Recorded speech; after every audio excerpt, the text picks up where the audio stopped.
Pastaj, mëshira e Allahut është më e madhe se sa imagjinata jonë.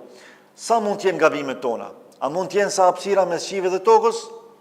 Cila mund të jetë ajo sasia më e madhe që mund të ekzistojë? Sa komplet hapësira ekzistuese në univers? A mund të arrijnë këto lartësi mëkatet tona? Le të themi që po. Mëshira e Allahut është shumë më e madhe se sa kjo. Me njëherë, kur e krahasojmë me mëshirën e Allahut, e kuptojmë se sa madhështore është çështja e pendimit. Por nuk është thjesht një fjalë goje, as nuk është thjesht një përjetim zemre. Është madhështi që përjetohet nga lidhja që krijohet pikërisht nga momenti që ne pendohemi sinqerisht. Allahu është i gjithdijshëm për veprimet tona, për gabimet tona.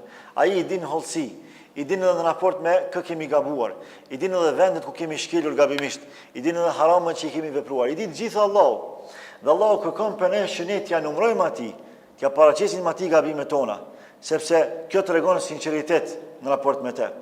Por është po i njëjti i cili i mbulon edhe në këtë botë, edhe në botën tjetër, atëherë kur ne pendohemi sinqerisht, sepse mëshira e tij e mund çdo lloj mëkati. Prandaj pejgamberi alayhi sallam na ka mësuar përmes një hadithi madhështor, ku thot, edhe sikur zemrat e gjithë njerëzve, edhe gjithë e gjinëve, prej të parit deri tek i fundit prej tyre, të kishin një zemër të vetme të ligë, zemër më të keqe që mund të ekzistojë.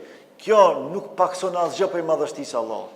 Po në anën tjetër, edhe sikur gjithë zemrat e krijesave gjindore njerëzore të grumbulloheshin, të mblidheshin në një zemër të vetme të mirë, madje në zemrën më të mirë që mund të ekzistojë, kjo as pak nuk shton madhështinë e Allahut. Veprimet tona, qofshin qelluara, qofshin gabuara, nuk ndikojnë tek Allahu, nuk kanë efekt tek Allahu, ato kanë efekt tek ne, tek jetët tona. Prandaj pendimi i pasuron veprimet tona, i asgjëson gabimet tona, i tjetërson gjendjet tona, sepse është vlera më e lartë që Allahu e vlerëson dhe mbi të cilin Allahu subhanahu wa taala robët e tij i trajton.